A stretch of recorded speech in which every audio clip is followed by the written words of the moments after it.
Good morning વિદ્યાર્થી મિત્રો. તે મોડર્ન હાઈસ્કૂલ વાંકાનેર રસાયણ વિજ્ઞાનના લેક્ચરમાં તમારું સ્વાગત કરે છે. ધોરણ સાયન્સ ચેપ્ટર 1 રસાયણ વિજ્ઞાનની કેટલીક પાયાની સંકલ્પના આપણે શીખીએ છીએ. અત્યારે આપણે મોલ સંકલ્પના વિશે લાસ્ટ લેક્ચરમાં આપણે શીખા. મોલ કોને કહેવામાં આવે, શા માટે મોલ સંકલ્પના સ્વીકારવામાં આવેલી છે, એના વિશેની માહિતી આપણે શીખા. નેક્સ્ટ હવે મોલ વિશે થોડીક વધુ ચોખવટ કરી લઈએ. મોલ વિશે થોડીક વધુ માહિતી છે એ મેળવી લઈએ કે મોલ શું છે. એક વાત તો આપણે શીખી ગયા, એક મોલ એટલે થશે પદાર્થનો જથ્થો. હવે એ કોના માટે ઉપયોગમાં આવશે? તો સામાન્ય રીતે અતિ સૂક્ષ્મ કણ, દાખલા તરીકે પરમાણુ. તો પરમાણુ છે અતિ સૂક્ષ્મ કણ છે, એની સંખ્યા ઘણી બધી વધુ હોય છે. ઓછા દળની અંદર ઓછું વજન હોય તો સંખ્યા ઘણી બધી વધુ હોય છે. એના માટે છે આ મોલનો ઉપયોગ કરવામાં આવે છે. અણુ, પરમાણુ, આયન, ઇલેક્ટ્રોન, પ્રોટોન, ન્યુટ્રોન આવી કોઈ પણ સંખ્યા હશે તો આ દરેક માટે આ મોલ સંકલ્પના છે એનો ઉપયોગ કરવામાં આવે છે. એક મોલ એટલે 6.022 એને ગુણ્યા 1023 અણુ. કેવી રીતના આવ્યા? કાર્બન 12 એનું વજન લેવામાં આવ્યું. કેટલું વજન લેવામાં આવ્યું?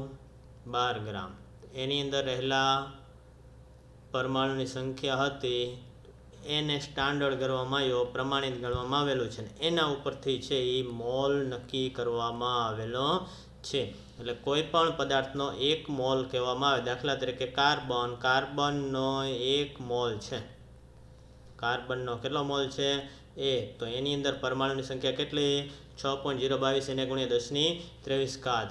H2O પાણીનો 1 મોલ છે. તો પાણી સંયોજન છે.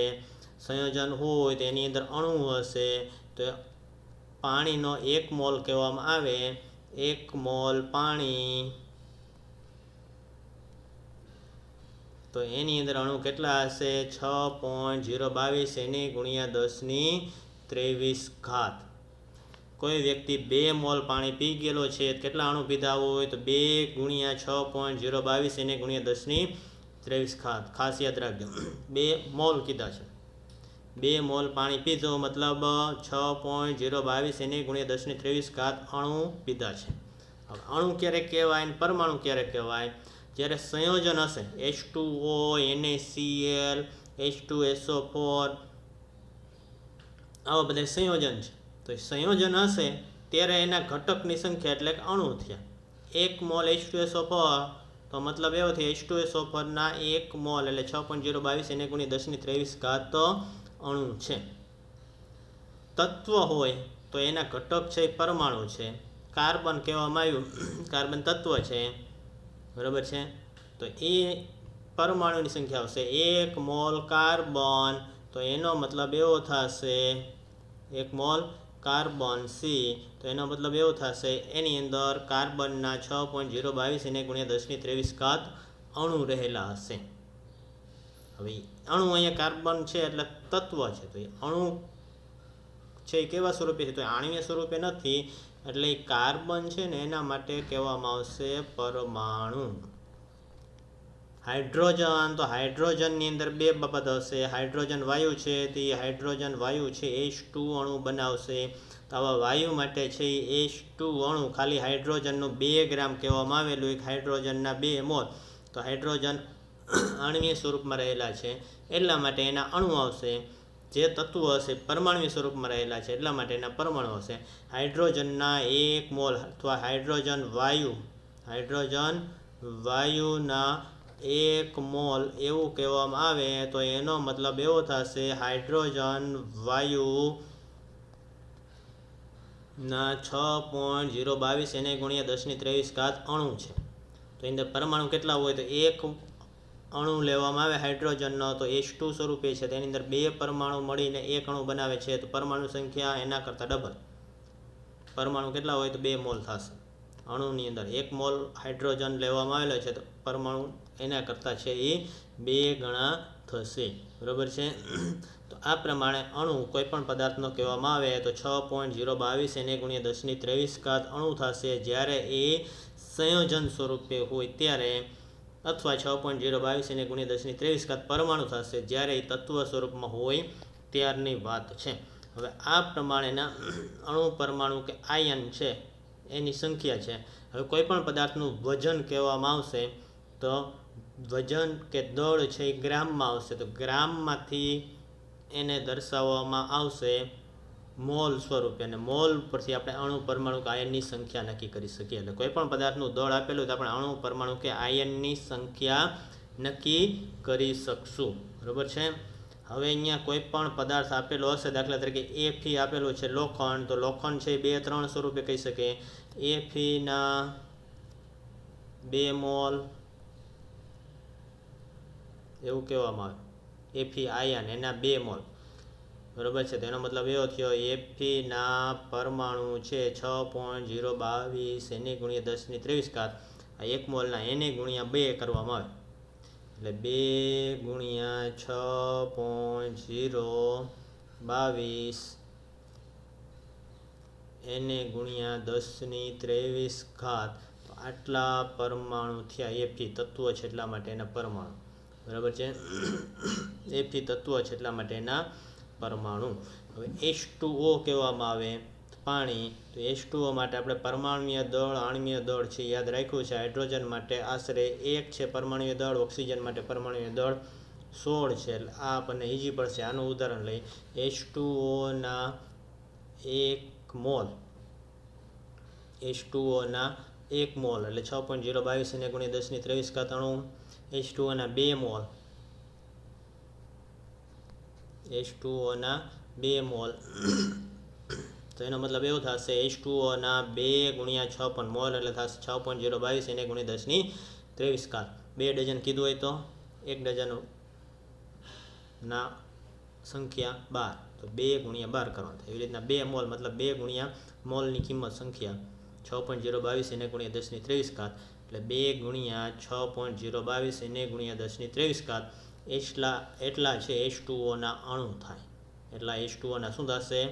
અણુ થાય. હવે H2O એનું છે એ 18U દળ લેવામાં આવેલું છે. U એટલે યુનિફાઈડ માસ, આગળ આવી ગયું. 18U લેવામાં આવેલું છે. તો ઓક્સિજન, હાઇડ્રોજન પરમાણુય દળ કેટલું છે? તો ઓક્સિજનનું 16U આશરે. H2 હાઇડ્રોજન માટે છે એ 1 પરમાણુ માટે 1U, 2 માટે 2, એટલે 16 ને 2 18U થયા. કેટલા U થયા? 18U. તો આની અંદર અણુની સંખ્યા કેટલી 18Uની અંદર? તો આનું છે એ તમે આણ્વીય દળ ગણો 16 ને 2 18, તો એનો મતલબ એવો થયો એક ઓક્સિજન પરમાણુ એનો પરમાણુય દળ 16U, એક હાઇડ્રોજન પરમાણુ 1U, બીજો હાઇડ્રોજન પરમાણુ બીજો 1U, એટલે 16 + 2 18U છે એ એક અણુનું દળ થયું. મતલબ હાઇડ્રોજનના જો 18U આપેલા હોય તેમાં અણુની સંખ્યા કેટલી થાય? 1 થાય. કેમ? તો એનું આણ્વીય દળ છે, એટલે કે એક અણુનું દળ 18U જ છે, એટલે એની અંદર અણુની સંખ્યા 1 થશે. 36U આપેલા હોય તો અણુની સંખ્યા 2 થશે. આણ્વીય દળ વડે ભાગાકાર 18U ભાગ્યા કોઈ પણ સંખ્યા આપેલી હોય એને ભાગ્યા 18 એટલે 1 થાય. 36U ભાગ્યા 18 એટલે 2U, 54U. તો એની તો 3 અણુ આવશે. કેમ? તો 54U ભાગ્યા એનું આણ્વીય દળ 18, તો 18 13 54 3U થાય. હવે જે એ જ રીતના છે એ H2Oના 18 ગ્રામ કહેવામાં આવે. H2Oના શું કહેવામાં આવે છે? 18 ગ્રામ. તો અહીંયા H2Oના 18 ગ્રામ લેવામાં આવશે તો એની અંદર અણુની સંખ્યા છે એ કેટલી થતી જોવા મળે છે H2Oના 18 ગ્રામની અંદર? તો એ 18 ગ્રામ છે એ અલગ છે, 18U છે અલગ છે. 18 ગ્રામને મોલની અંદર ફેરવાય છે તો 18 ગ્રામના મોલ કેટલા થાય? 18 ગ્રામના, તો એના માટે મોલનું સૂત્ર વજન છે અહીંયા ગ્રામની અંદર. જ્યારે વજન ગ્રામમાં આપેલું તો એના મોલ નક્કી કરવા માટે મોલ બરાબર દળના છેદમાં આણ્વીય દળ. દળ છે 18 ગ્રામની અંદર, તો અહીંયા દળ છે એ ગ્રામમાં લેવાનું થાય, એના છેદમાં આણ્વીય દળ. યુનિફાઈડ માસ યુની અંદર લેવાનું થાય, બરાબર છે. 18 ગ્રામ એને ભાગે આણ્વીય દળ 18 છે એટલે 18 ભાગ્યા 18 કેટલા થશે? 1 મોલ થયા. તો 1 મોલનો મતલબ થશે H2O ના 18 ગ્રામ હશે તો એની અંદર 6.1 ગુણ્યા 6.022 એને ગુણ્યા 10⁻23 અણુની સંખ્યા તમને પૂછવામાં આવી હોય તોની વાત છે. કોની સંખ્યા પૂછવામાં આવી હોય? અણુની સંખ્યા છે એ પૂછવામાં આવેલી છે. તો મતલબ એવો થાય 18 યુની અંદર 1 અણુ થાય, 18 ગ્રામની અંદર 1 મોલ અણુ થાય, 18 યુની અંદર 1 અણુ ખાલી, 18 ગ્રામની અંદર 1 મોલ અણુ થયા, બરાબર છે. એટલે આ 18 અણુ, 18 મોલ, 18 ગ્રામ, તો દરેકની અંદર છે એ દળ છે એ કઈ ટાઈપનું આપેલું છે એના ઉપરથી છે એ તમને નક્કી થશે. 18 ગ્રામ આપેલા હોય તો એના ઉપરથી મોલ નક્કી કરવાના.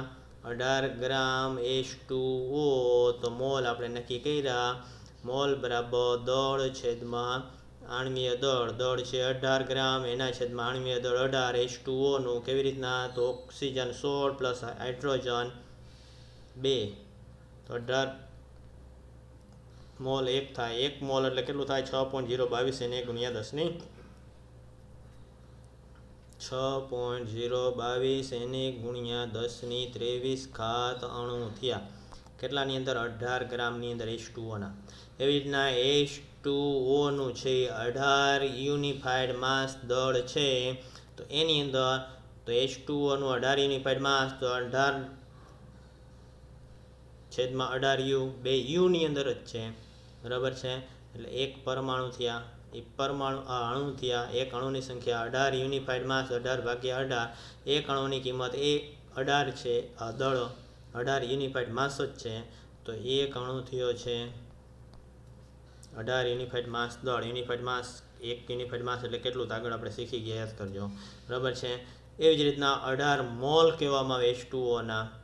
18 મોલ H2O, 18 મોલ H2માં અણુની સંખ્યા કેટલી? તો 18 મોલ H2Oના અણુ કેટલા થાય? તો 18 ગુણ્યા 6.022 એને ગુણ્યા 10⁻23 અણુ થાય. બેનો ગુણાકાર કરો, 6.022 એને ગુણ્યા 18, 6.022 એને ગુણ્યા 18 એને ગુણ્યા 10⁻23 એટલા અણુ છે એ 18 મોલ H2Oમાં થાય. એટલે કોઈ પણ પદાર્થના મોલ એટલે શું થાય? ક્લિયર થઈ ગયું? મોલ છે દળ ઉપરથી ગણતરી કરી શકાય. યુનિફાઈડ માસ તો એમાં ડાયરેક્ટ અણુની સંખ્યા ગણતરી કરી શકાય. જેટલા યુનિફાઈડ માસ હોય એને ભાગ્યા આણ્વીય દળ કેટલા યુનિફાઈડ માસ છે એના ઉપરથી ડાયરેક્ટ અણુની સંખ્યા છે એ નક્કી કરી શકાય છે, બરાબર છે. એટલે આ થયા મોલ. મોલની કિંમત આપણે નક્કી કરતા શીખી ગયા છે. નેક્સ્ટ હવે પછી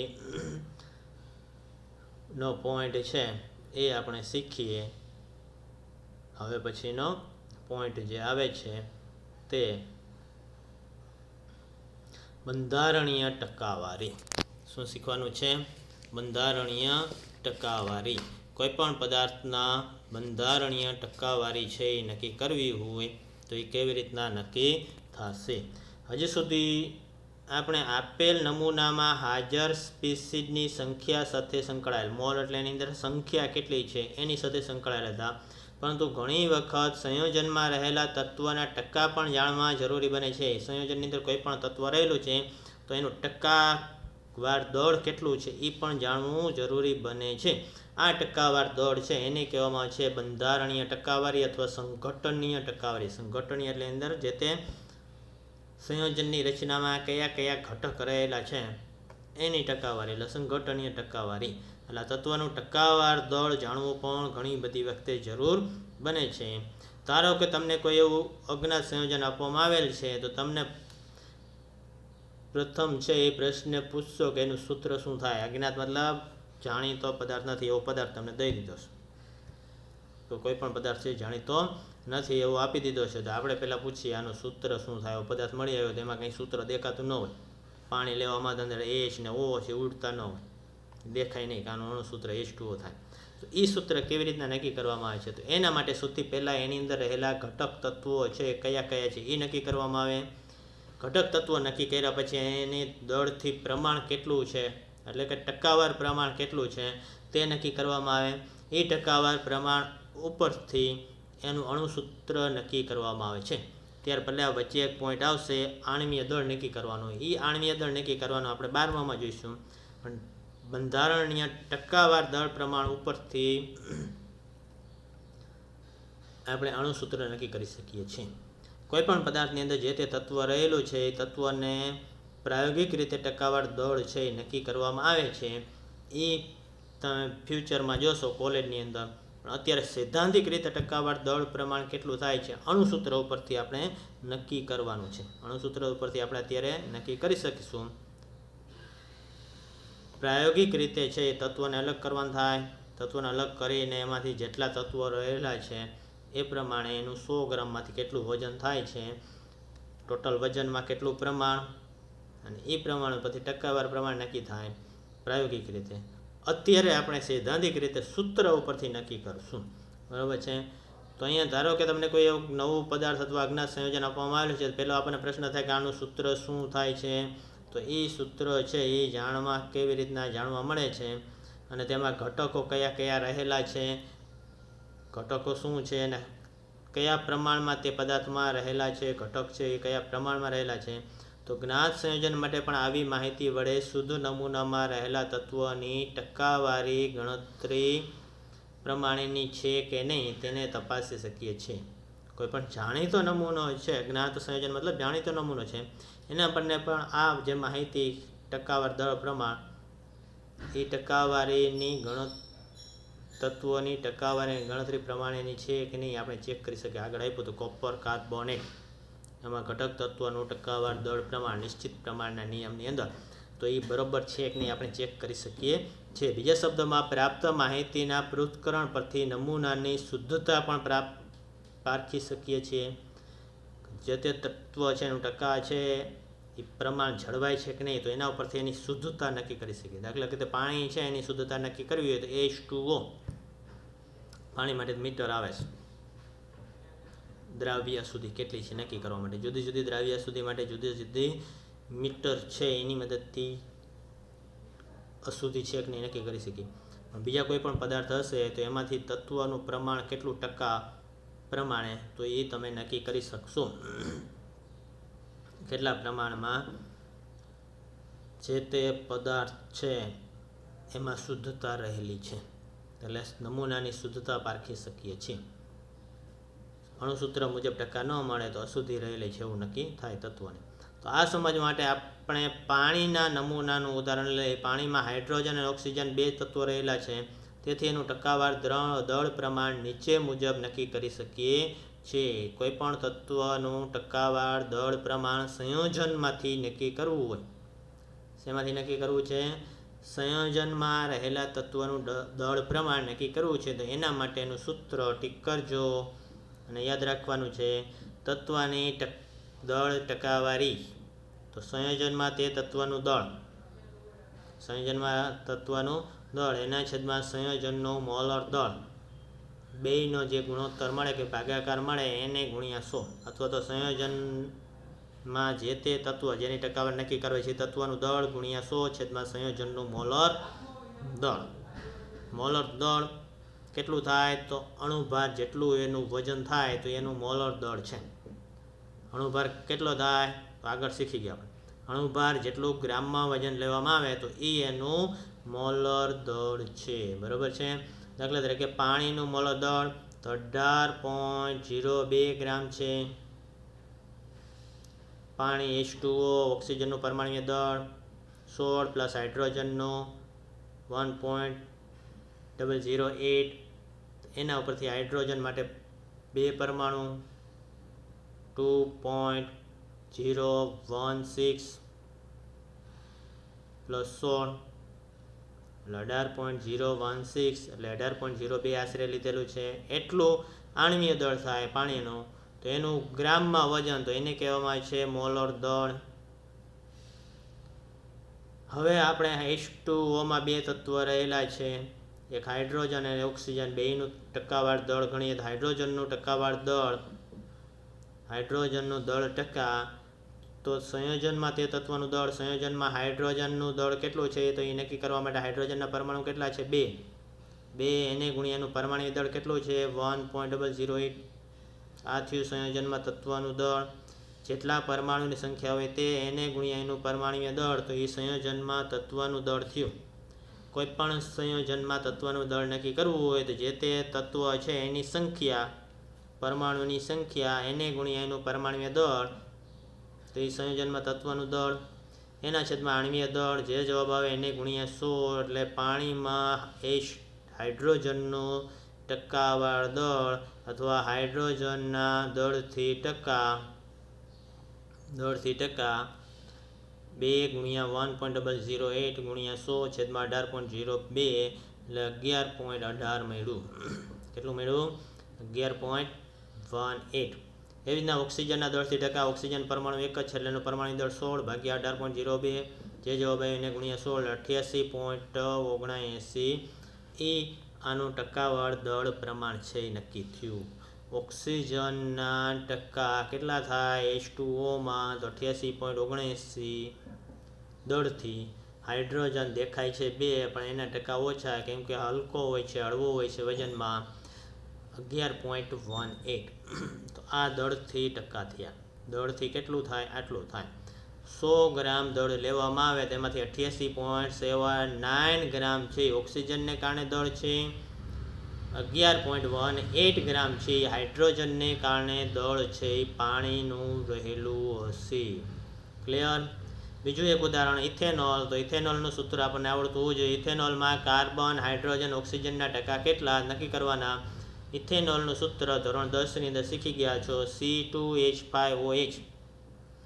ઇથેનોલનું આણું સૂત્ર C2H5OH એમાં દરેક તત્વ CH અને O દરેકના દળથી ટકા નક્કી કરવાના છે.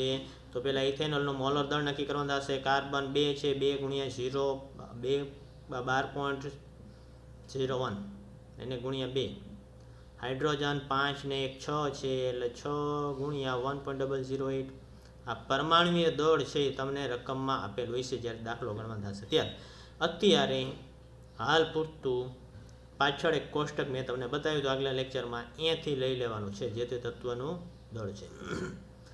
ઓક્સિજન 1 છે 1 ગુણ્યા 16 આ બધાનો સરવાળો ગુણાકાર 46.068 46.068 આટલો ટકાવાર મોલર દળ થયું. હવે ક્યારેક તમને જે રકમ આપવામાં આવશે એમાં 12.01 ના બદલે 12 આપેલા હોય 1.008 ના બદલે 1 આપેલા હોય અને 16 પૂર્ણાંક આપેલા હશે તો આપણને જે રકમની અંદર સંખ્યા આપેલી હોય પરમાણુય દળની એનો ઉપયોગ કરીને દળ ટકાવારી નક્કી કરવાની છે. દળથી ટકાવારી આપણે જે પ્રમાણે આપ્યું રકમમાં એનો ઉપયોગ કરવાનો. રકમમાં ન આપેલું હોય ક્યારેક છે પ્રશ્ન પેપરમાં ઉપર આપી દે છે તો એનો ઉપયોગ કરવાનો થશે. પહેલા પેજમાં આગળ ટાઇટલ લખેલું અહીંયા છે અમુક તત્વોના દળ ટકા આપી દીધા હોય જે ટાઈપનું આપેલું હોય ને એનો ઉપયોગ કરીને દળથી ટકા નક્કી કરવાના. બરાબર છે. એટલે આપણને પ્રશ્ન થાય કે સાહેબ પૂર્ણાંક લખવું કે અહીંયા અપૂર્ણાંક લખવું. કાર્બનનું 12.01 લખી કે 12 લખી તો હાલ પૂરતું તમારે કોષ્ટક જે આપેલું પુસ્તકમાં એનો ઉપયોગ કરીને લખવાનું થાય. એટલે કોષ્ટકમાં અપૂર્ણાંક આપેલું છે અપૂર્ણાંકનો ઉપયોગ કરવાનો. બરાબર છે. ઇથેનોલનું મોલર દળ 46.068 એટલે સૌથી પહેલાં કોઈપણ તત્વનું ટકાવાર દળ નક્કી કરવું સંયોજનમાંથી તો પહેલાં એ સંયોજનનું આણ્વીય દળ નક્કી કરી નાખવાનું અથવા મોલર દળ. પછી સૂત્ર મૂકવાનું કાર્બનનું ટકાવાર દળ પ્રમાણ તો કાર્બન સંયોજનમાં કાર્બનના ટકા કાર્બન તત્વનું દળ એના છેદમાં આણ્વીય દળ ગુણ્યા 100. કાર્બનના ટકા નક્કી કરવા છે તો કાર્બનનું પરમાણુય દળ સંયોજનમાં કાર્બનનું દળ કેટલું તો કાર્બન C2H5OH ની અંદર 2 છે 2 ગુણ્યા એનું પરમાણુય દળ 2 ગુણ્યા પરમાણુય દળ છે કાર્બનનું 12.01 તો એ 12.01 ગુણ્યા 2 એટલે 24.02 એના છેદમાં આણ્વીય દળ 46.068 ગુણ્યા 100 આનું સાદુરૂપ આપો એટલે 52.14 કાર્બનના દળથી ટકા મળ્યા, કાર્બનના દળથી ટકા, બરાબર છે. 52.14. નેક્સ્ટ હાઇડ્રોજન, બીજું તત્વ. તો હાઇડ્રોજનના કાર્બન પછી હાઇડ્રોજનના દળથી ટકા, તો એના બરાબર હાઇડ્રોજનનું દળ કેટલું છે સંયોજનમાં હાઇડ્રોજનનું દળ, તો સંયોજનમાં હાઇડ્રોજન છે 6, C2H5OH, 6 હાઇડ્રોજન, 1.008. એક તત્વનું દળ 1.008, એકનું પરમાણ્વીય દળ, તો એને ગુણ્યા 6 એટલે 6.048, એના છેદમાં મોલર દળ અથવા આણ્વીય દળ, એનો જે જવાબ આવે એને ગુણ્યા 100 એટલે ટકા મળે 100ની સાપેક્ષમાં. એટલે હાઇડ્રોજનના દળથી ટકા કેટલા થયા? 13.13%. હાઇડ્રોજનના દળથી ટકા. નેક્સ્ટ ઓક્સિજનના દળથી ટકા. તો ઓક્સિજનનું સંયોજનમાં દળ કેટલું? એક પરમાણુ છે એટલે 16. કેટલા પરમાણુ? 1, એટલે ડાયરેક્ટ એનું પરમાણુ દળ ગુણ્યા 1, 16, એના છેદમાં 46.068, એનો જે જવાબ આવે એને ગુણ્યા 100 એટલે 34.74% દળ છે એ ઓક્સિજનનું ઇથેનોલમાં રહેલું હોય. ઇથેનોલમાં 34.74% છે દળ રહેલું હશે. હવે આ દળ ટકાવારની ગણતરી કરવાની સમજણ બાદ આપણે જોઈએ કે ટકાવાર સંઘટનની માહિતી પરથી શું જાણકારી પ્રાપ્ત થાય છે. એ નેક્સ્ટ લેક્ચરમાં આપણે જોઈશું, બરાબર છે. એના પરથી શું માહિતી પ્રાપ્ત થાય એ નેક્સ્ટ લેક્ચરની અંદર આપણે જોઈશું. ત્યાર પહેલાં તમારે સંયોજનના દળથી ટકા છે એ નક્કી કરવાના છે. સંયોજન તમને આપું છું. સંયોજનની અંદર જે તે તત્વના દળથી ટકા નક્કી કરવું. ટકાવાર દળ પ્રમાણ ગણો. અંદર જેટલા તત્વો રહેલા છે બધાયના. એક સંયોજન છે મિથેન,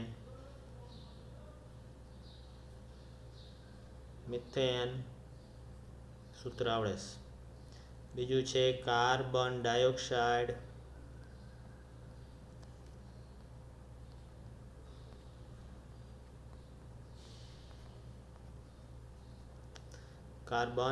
ડાયોક્સાઇડ, ત્રીજું સંયોજન લેવાનું છે ઇથેન. ઇથેનમાં બે તત્વો કાર્બન હાઇડ્રોજન, બેયના દળથી ટકા નક્કી કરવાના છે. ત્રીજું છે સલ્ફ્યુરિક એસિડ.